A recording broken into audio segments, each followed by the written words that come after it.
Hey Optimancers, Chris here. So on December 7th, we're going to get a new Dungeons & Dragons book called Strixhaven's Curriculum of Chaos. This is a setting-specific book, so I would not assume that it's going to be allowed at your table. You're going to need to talk to your DM. Of course, any campaigns that occur in Strixhaven, I would assume would be able to access the entire book. But Strixhaven gives us some additional character options, including spells, and I will be going over the spells in my next video, and feats. Now, I wasn't sure I was going to do a video on feats because there's only 2 of them, and so I figured that's a pretty short video. But if you read the feats, they are pretty deep, and actually going through them is going to take a lot longer than it normally would. If you like these videos and you are interested in supporting this channel, I would love for you to do so. You can click the link in the video description and it'll take you to my Patreon page. Patrons of this channel are going to get to see these videos, usually a couple weeks early, and without YouTube ads. And if you are a top-level patron, well, then we get to play some one-shot D&D every month together. Today I want to thank some of my top-level patrons: Lee LeMay, IGW, Marlon Rooks, Martz, Math Guy Dave, Matt, Mikkel Precursor, Nathaniel McCauley, Nick Lutz, and Nick Simmons. Thank you all so much for your support. Let's get going.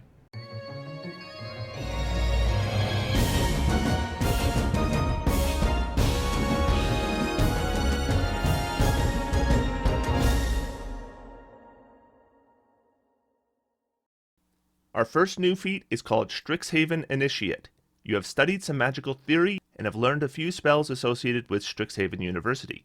Choose one of Strixhaven's colleges: Lorehold, Prismari, Quandrix, Silverquill, or Witherbloom. You learn 2 cantrips and 1 first-level spell based on the college you choose, as specified in the Strixhaven spells table. You can cast the chosen first-level spell without a spell slot, and you must finish a long rest before you can cast it in this way again. You can also cast a spell using any spell slots you have. Your spellcasting ability for the feat spells is Intelligence, Wisdom, or Charisma. Choose when you select this feat. The obvious comparison here is to the Magic Initiate feat. In the Magic Initiate feat, you choose Bard, Cleric, Druid, Sorcerer, Warlock, or Wizard. You learn 2 cantrips of your choice from that class's spell list. You choose 1 first-level spell from that class's spell list, and you can cast it once at its lowest level without expending a spell slot. Your spellcasting ability for the spells, however, depends on the class you choose. So if you choose Wizard, then you will be using Intelligence. If you use Bard, then you will be using Charisma. So there's 2 advantages to the Strixhaven Initiate. The first is we can now mix and match, right? Because the cantrips we select and the first level spell we select might not be on the same spell list. Second, and this is even more important, you can choose your spellcasting ability. I don't want to take the Sacred Flame cantrip if I have to use Wisdom and I don't have a good Wisdom. So we can always make sure that we're basing it off a spellcasting ability modifier that is good. So we have to choose one of Strixhaven's colleges: Lorehold, Prismari, Quandrix, Silverquill, or Witherbloom. So let's take a quick look at those. So our first option is Lorehold, and the cantrips we could choose from are Light, Sacred Flame, and Thaumaturgy. And the first level spell we choose needs to be on the Cleric or Wizard spell list. If we choose Prismari, then the cantrips we can choose from are Firebolt, Prestidigitation, and Ray of Frost, and the first level spell we choose must be from the Bard or Sorcerer spell list. And if we choose Quandrix, the cantrips we can choose from are Druidcraft, Guidance, and Mage Hand, and the first level spell we choose must be from the Druid or Wizard spell list. And with Silverquill, cantrips we can choose from are Sacred Flame, Thaumaturgy, and Vicious Mockery, and the first level spell we can choose must be from the Bard or Cleric spell list. And if we choose Witherbloom, the cantrips we can choose from are Chill Touch, Druidcraft, and Spare the Dying, and the first level spell we choose must be from the Druid or Wizard spell list. So those are our options. So who wants this feat? Well, I think any spellcaster that isn't a sorcerer or a wizard is probably going to want this feat. Maybe a little less for Eldritch Knights and Arcane Tricksters, and the reason is access to the shield spell. If you don't have access to the shield spell, but you have the first level slots to fuel it, and that matters. If you are, I don't know, a barbarian, and you get the shield spell, and you can cast it once per day, it's not such a big deal. You can't use it when you're raging, and it's going to be gone really quick. And frankly, any non-caster that gets this isn't going to be able to cast shield enough to make it super valuable. But if you are already a spellcaster, you have those slots available, and you could cast shield with those first level slots, especially at higher levels. Things like druids and clerics and bards, this is going to make a massive difference. Maybe less so for warlocks because of the way pack slots work. And frankly, I think rangers and paladins are going to really do well if they get this as well. The problem is, of course, is feats are not free, and pretty much any character build I make these days is super feat hungry, so there's tough decisions to make. But boy, if you took this, I do think you get some really nice benefit from getting access to that shield spell. Now, in Strixhaven, there's another really good first level spell, and it's called Silvery Barbs. I'll be talking about it in my next video, but there's been lots of discussion about it already, and that is potentially another choice here as well. So when we look at something like the Silver Quill that doesn't get access to a class list that includes the shield spell, I would think that Silvery Barbs is probably my go-to now. But if I can choose shield and I normally wouldn't have access to shield, I kind of think that's still my first selection. But let's go through our options quickly. So lore hold, we could choose light, sacred flame, and thaumaturgy. I am taking light and sacred flame pretty much all the time. If I choose Prismari, it's Firebolt, Prestidigitation, and Ray of Frost. Well, I think you could go any way with these. They're all decent cantrips. If I'm Quandrix, Druidcraft, Guidance, and Mage Hand, Guidance is obviously my first selection. Mage Hand is pretty obviously my second selection there. I don't think I'd be taking Druidcraft. If I choose Silverquill, it's Sacred Flame, Thaumaturgy, and Vicious Mockery. Sacred Flame would be my first choice. Thaumaturgy and Vicious Mockery, I'm not a huge fan of either of them, so I think you could pick either one. And then Witherbloom. So Chill Touch, Druidcraft, and Spare the Dying. I think it's Chill Touch and Spare the Dying as your best selections. And for the first level spells, I think I've said it. I would choose Shield for every single one, except for Silverquill, in which case I would choose Silvery Barbs. Now there's one more thing to talk about in regards to this feat. If you are playing the full Strixhaven book, the backgrounds in that book all give you access to this feat. They select which of the colleges you choose, but you get the feat for free in addition to the normal 2 skills that backgrounds provide, as well as the 2 of languages or tool proficiencies that backgrounds provide. So the feat is just free. Now my assumption would be that DMs who are not playing a Strixhaven campaign aren't going to allow those backgrounds, because they are dramatically better than any background we've seen up to now. And then it creates this huge disparity between somebody who's taken one of those backgrounds and somebody who hasn't. But if a DM likes the spells in Strixhaven and they like these feats, they could still allow those things without allowing the backgrounds. And I suspect we'll see that a fair bit because these are interesting. But yeah, if I could get this feat for free, obviously very, very good. And if your DM says that those backgrounds are fine, then frankly, I think you kind of have to take one, right? You kind of have to take one of those backgrounds because you just can't turn down a free feat, and this is a good feat. So that's the first feat. The second feat is Strixhaven Mascot. Now, Strixhaven Mascot has a prerequisite of being 4th level and having the Strixhaven Initiate feat. So in 5th edition, this is unheard of. This is unprecedented. There are no other feats in the game that have a level requirement or require a different feat. This actually really reminds me of 3rd edition. In 3rd edition, feats all the time had prerequisites of other feats or level requirements, but in 5th edition, they got rid of that, but now it's back. Now, if you don't get the Strixhaven Initiate feat for free, then that would mean that you would either have to have a feat of 1st level, like through Variant Human or Custom Lineage, or you wouldn't be able to get this feat until later than 4th level, because 4th level would be your first feat selection. But I thought it was really interesting that they've decided to go this way after all this time, because I mean, this isn't a new method of doing feats. Like I said, we saw this in 3rd edition, and we saw this in Pathfinder too, and 5th edition went away from that system. So for them to go back at this point is a little surprising to me. What the feat says is, you have learned how to summon a Strixhaven Mascot to assist you, granting you these benefits, and there's 3 of them. First, you can cast the Find Familiar spell as a ritual, so that's great. If you don't have the Find Familiar spell, then this is fantastic. Of course, if you have the Find Familiar spell, well, then this is nothing. Your familiar can take the form of the mascot associated with the college you choose from the Strixhaven Initiate feat. A Spirit Statue Mascot for Lorehold, an Elemental Mascot for Prismari, a Fractal Mascot for Quandrix, an Inkling Mascot for Silverquill, or a Pest Mascot for Witherbloom. So I guess the first thing to point out is that your familiar can take the form of the mascot. It doesn't have to, it can still do the other forms. So if you want it to infiltrate as a spider, then it can still become a spider when you cast the ritual. But if you cast the ritual again, then these forms would be available, and only the form available with the college you chose. So this is another factor in choosing which college you wish to specialize in. You'll want to look at the possibilities for Find Familiar and see which one suits you.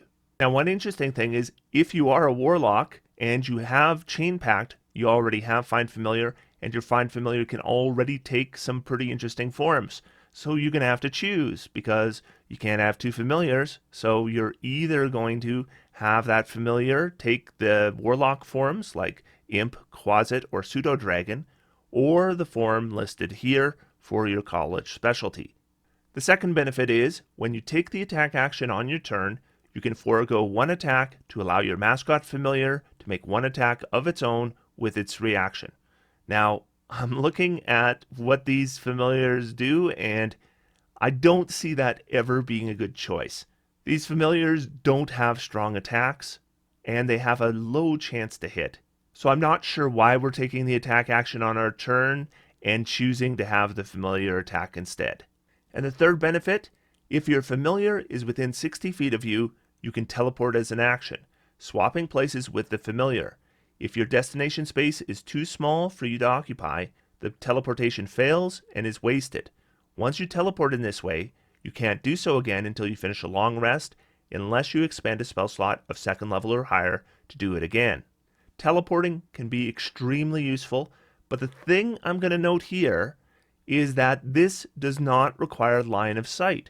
So if you get caught in a wall of ice, you could use this to escape that wall of ice when you wouldn't be able to use Misty Step or Thunder Step. I mean, technically, potentially you can use Misty Step if you use your action to see through your familiar's eyes, and then the Misty Step, as long as you can see a point within 30 feet of you from that familiar's position. But honestly, just not requiring line of sight is a big advantage. And then obviously the next thing we need to do is look at the various mascots we could get based on which college we chose. They are all significantly different. So let's go through the mascot options. First, let's look at the Art Elemental Mascot from Prismari. And I'm just going to go over the reasons why we might want to choose this particular option. So this one is a small elemental. Small is actually big when we're talking about familiars. If you have a normal familiar, it's going to be tiny sized. And that actually can present some problems, because can your creature actually, lift an object or open a door or use an item? Well, to some degree, size might be a factor. Small, that's as big as some PCs are.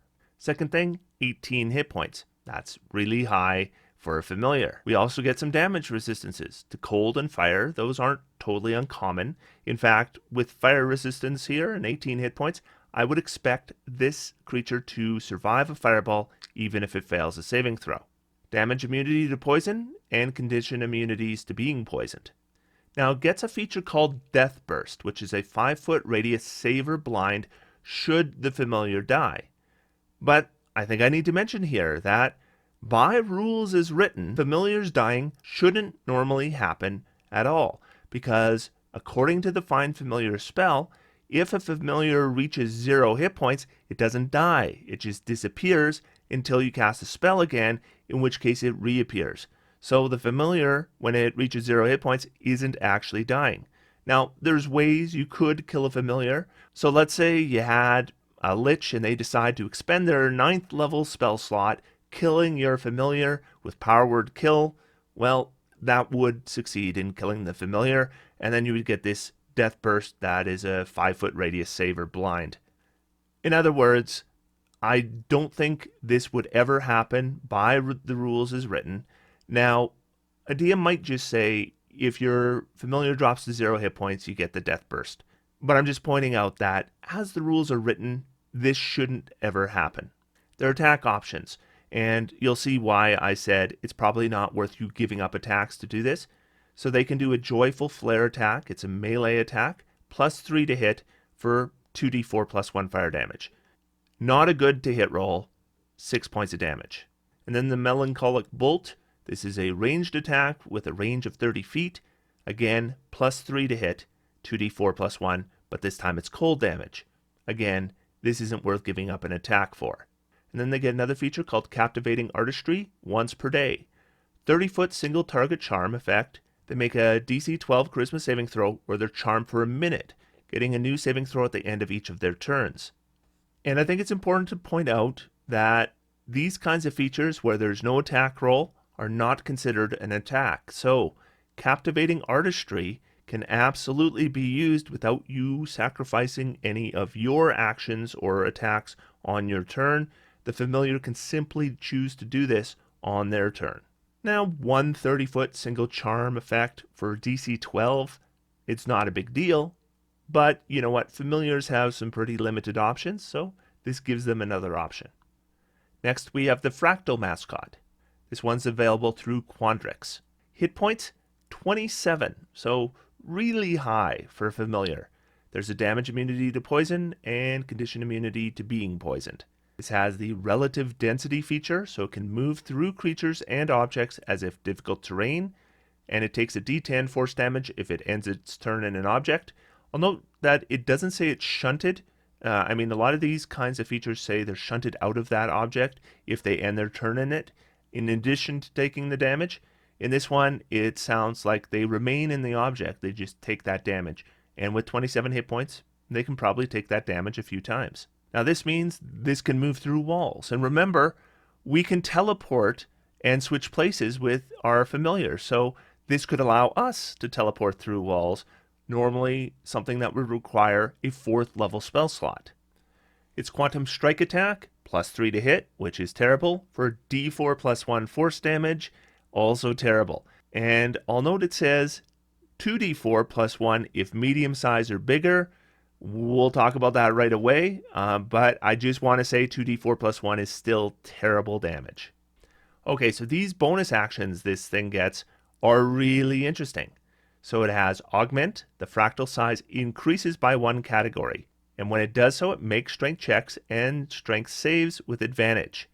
And here is the really interesting thing, because this would normally make it medium-sized. And normally my assumption is if you do the same feature again, the benefits don't stack.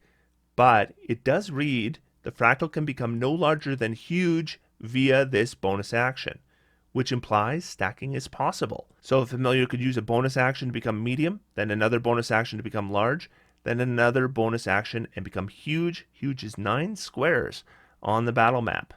Now in terms of other people like climbing on the huge familiar and riding it around, just note this familiar has a strength of 12. That's good for a familiar, but I don't think you'll find the carrying capacity is thousands of pounds. And then it has Diminish, so it can reduce size by 1 category, and it makes attack rolls, dexterity checks, and dexterity saving throws with advantage, and it can't become lower than 1 foot in height. And of course, tiny is the smallest size in the game, but diminishes the way it could when it's huge. You could bring it back down to its regular small size, or it could become a tiny creature. So really, although this is listed as a small construct, its size category is really nebulous. It's not really defined because this Augment and Diminish don't have durations. So this creature is whatever size you want it to be, from tiny to huge. Now I noticed something kind of interesting here. So if this creature uses Augment, it gets the benefits if it's medium or bigger, and then if it uses Diminish, it gets the benefits if it's tiny.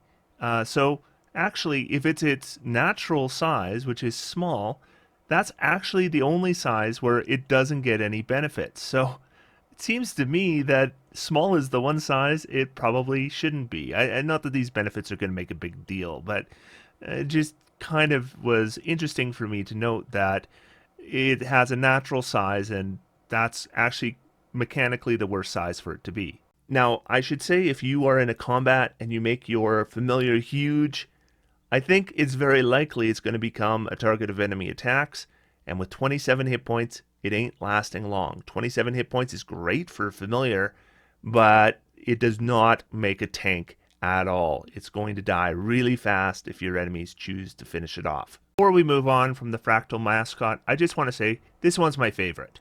Relative density, I think, is going to be really handy as a utility thing. Actually, I think the augment and diminish are really useful utility options as well. Not sure they're great combat options, but for utility, I think they'll definitely come in handy. And so this just has a lot of interesting abilities, and I think of all these new familiar options, this is the one that I would want for my familiar. Next we get the Inkling Mascot. This is from Silverquill. And this one is an ooze, and it is tiny size, so that's normal for familiar. Hit points is 18, which is pretty good. And this one is the only one with fly. It has fly, 30 feet, hover. And normally I like a flying familiar, so just keep that in mind. If you choose any of the other options, you're giving up flight on your familiar, so that does hurt a bit. This also has a stealth modifier of +5. That's good for familiar. It is immune to psychic damage, and it is immune to the blinded, charmed, deafened, exhaustion, and prone condition. Now, you read condition immunities and you see this big list and you go, ooh, that's going to be fantastic. Well, just keep in mind, I don't know how often you found your familiars getting blinded. I don't find it happens very often. I don't find they're charmed very often. I don't find they're deafened like ever. I don't find they suffer exhaustion, and I don't find many things knocking my familiar prone. So yes, there's a lot of condition immunities here. I don't think it's a significant advantage. Then they have senses, blind sight 60 feet. That's a significant advantage. Now the question is, if I use my action, can I see through the familiar and get the benefit of blind sight? Find Familiar says, additionally as an action, you can see through your familiar's eyes and hear what it hears until the start of your next turn, gaining the benefits of any special senses the familiar has. I think although it says you see through your familiar's eyes, what it means is you see as the familiar would see. So I think intentionally it is supposed to work, but if we read it rules as written, does the Inkling Mascot have eyes? I mean, it doesn't say it doesn't have eyes, but I think we could probably assume it doesn't have eyes. But I really do think most DMs are just going to let you use the blind sight, because I think the wording there, I don't think it intends to prevent you from seeing through your familiar if your familiar uses another method of sight. This one is amorphous. It can squeeze through a space as narrow as 1 inch wide without squeezing. That's a pretty standard ooze trait. And then it has a blot attack. It's a +5 to hit. Well, that's good compared to the rest of these familiars. Still not something I'd be excited about. D4 +3 psychic damage. Again, I'm not giving up my attack for that. And it can do an ink spray. This is once per day. Chooses one target within 15 feet. DC 12 Constitution save or be blinded until the end of the Inkling's next turn. Once again, this isn't super powerful, but this is something that the familiar can do on its turn. We don't have to give up any of our attacks to have it do this. So, I mean, it might as well use it. And then it gets a bonus action, Shadow Stealth. While in dim light or darkness, the Inkling takes the hide action. So it should do this all the time if it's in dim light or darkness, because what it'll do is it'll mean most of the time enemies will not be able to target your familiar because it will be hidden. So yeah, that one's pretty cool. Next one is the Pest Mascot. This is from Witherbloom. This one's tiny, so that's pretty standard. Hit points 22. Once again, these have good hit points for familiars. And I should mention, I should talk about how good 22 is. So with this many hit points, I mean, it depends on your level. One attack might just wipe out this creature, but there's a reasonable chance it could survive a single attack. But I mean, any kind of focus from enemies, it's still going to die. This creature gets regeneration, regains 5 hit points at the start of its turn if it has at least 1 hit point. Fire damage negates regeneration next turn. Now, I'm told this has had a lot of discussion online, people going crazy that a familiar gets regeneration. This isn't a big deal. Again, your creature has 22 hit points. Is it possible that your creature will get damaged and not die? Sure.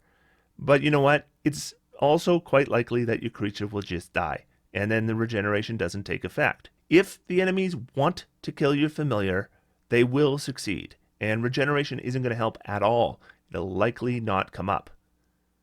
But once in a while, there's going to be like an area of effect attack, or a trap is set off, and the familiar takes some damage and doesn't die. And then regeneration will bring it back up to full, and that'll save you the 10 minutes of casting the ritual again.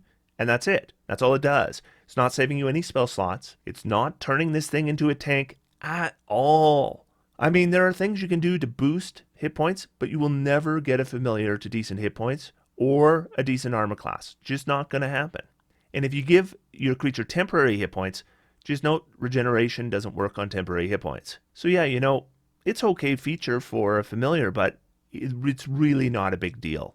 So if people are thinking that this is somehow broken or a concern, it's not a concern at all. Then it has a spiny hide feature. This does a d4 damage if this mascot is grappling something or something is grappling this familiar. And honestly, neither of those are likely going to happen. This thing's tiny. It's probably not grappling anything. Doesn't have an athletic score. And then how often do you see familiars get grappled? I don't think I've ever seen a familiar grappled, not once. I mean, if enemies have problems with your familiar, they just finish it off. It's easy, right? There's no reason to be doing combat tactics against the familiar. So yeah, I don't see this ever coming up. And then it has a bite attack, +4 to hit, d4 +2 piercing. So yeah, Pest Mascot. I mean, regeneration is kind of interesting, but I don't think it's going to be a big deal. Spiny Hide, I just don't see coming up. And the last one is the Spirit Statue Mascot. This is from Lorehold. This one is a medium construct, medium, strange size for a familiar. Now, we've already seen a familiar that can be any size up to huge, so it's not surprising to see here. But just be aware that, yeah, if you have a familiar and it's tiny size, that does affect what kind of things it can interact with. So can this familiar open doors and chests and anything else that, you know, a standard player character could do? I would imagine so. Armor class is 14. That's not a good armor class, but it's good for a familiar. Hit points at 26, again, good for a familiar. Strength of 14, that's actually really high for a familiar. This one also has a death burst. Again, by rules as written, we shouldn't expect this to ever happen. But it's a 5-foot DC 12 con save or a D6 radiant damage, so whether it happens or not, it's not a big deal. Slam attack, +4 to hit, D6 +2 bludgeoning damage, not worth giving up your attacks for. Now this one has something interesting. It has Council of the Past twice per day. It touches a creature, and once within the next 10 minutes, that creature can roll a d4 and add the number to one ability check of its choice immediately after rolling the d20. So this is kind of cool. So what I'd expect to do is do it on 2 different party members, and then when you go into combat, you roll initiative, and those party members will look at the initiative order, and if an enemy is going like 1 or 2 above them, well, that would be a good time to use this up, and then reverse that initiative order. If you lose initiative by 1 and then you roll a d4 and you win initiative by 1, that's a dramatic difference. So yeah, I think that's pretty good for a familiar ability. I mean, again, most familiars don't really have much in the way of abilities, so anything is good. It's not huge, but I'd be glad to have it. So yeah, there was a lot to talk about with these 2 feats. Again, if you're a DM and you're not playing in Strixhaven, I would not recommend allowing the Strixhaven backgrounds unless you say that, you know what, you can have a free feat with any background. Well, then it would be balanced. But otherwise, these backgrounds are just ridiculously more powerful than any other background in the game. But I do think you could say, I'm going to allow the feats in Strixhaven, and I don't think you're going to break anything. These are decent feats and interesting feats, and they just give another choice to characters. I'm not sure it would become my go-to choice, but I would consider it for certain builds. So in my next video, I'll be talking about Strixhaven spells. These have been getting a lot of discussion. I'll give you my take in my next video. Until then, I'm going to sit back, relax, and have some fun. D&D's for everyone. Thanks everybody, and I'll talk to you soon.